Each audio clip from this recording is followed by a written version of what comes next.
the job retention bonus of £1,000 and the future of furloughing.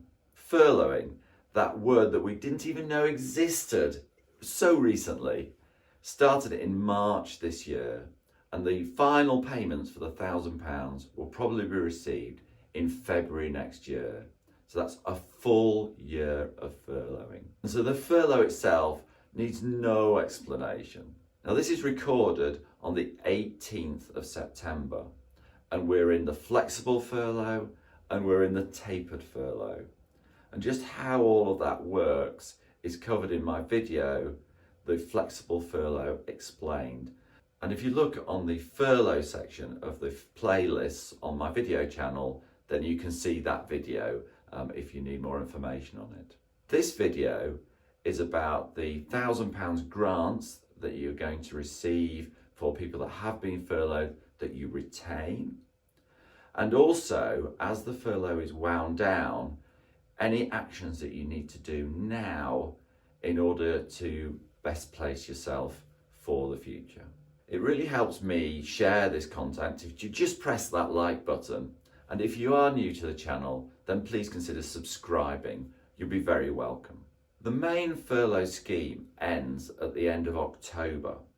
So what decisions do you need to make now in relation to the October end of the scheme?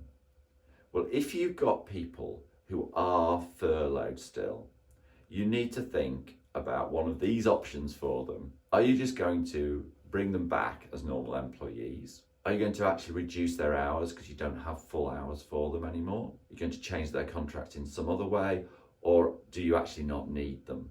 Now, as I say, we're on the 18th of September now, but if you think about it, most contracts of employment need a month's notice to change. So if you want somebody to leave, or even if you want to change their terms and conditions, you often need a month's notice to do that. And sometimes you also need a consultation period. So you need to get cracking. If you're going to reduce their hours or ask them to leave, you need to act now to make sure that that doesn't prejudice your position at the end of October.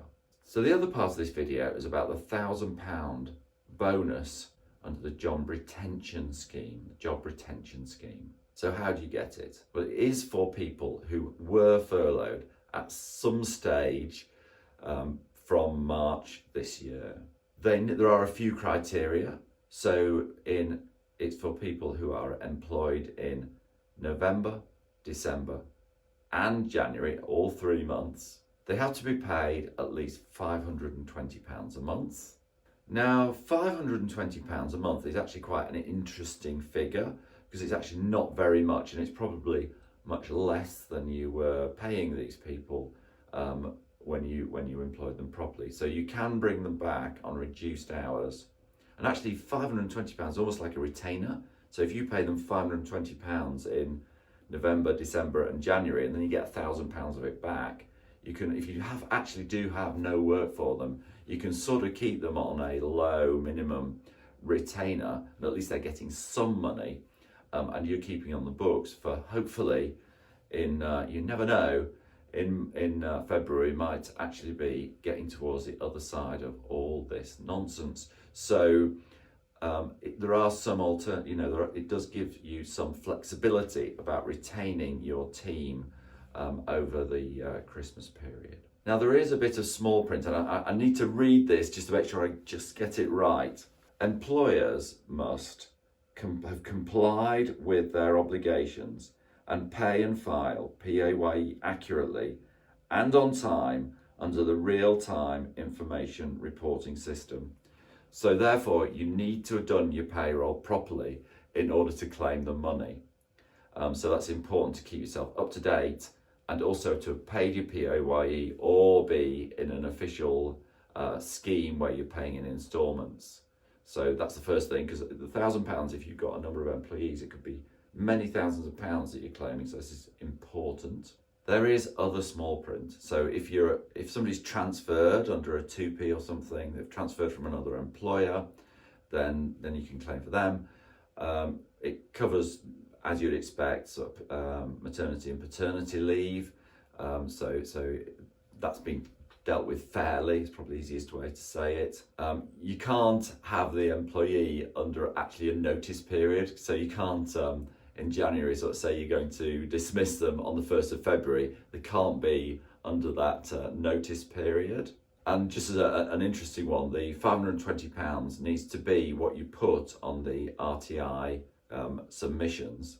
So it can't be like a benefit. You can't have a company Porsche and claim that that's £520 of benefit and therefore get the £1,000. So it has to be payments that you make under normal payroll.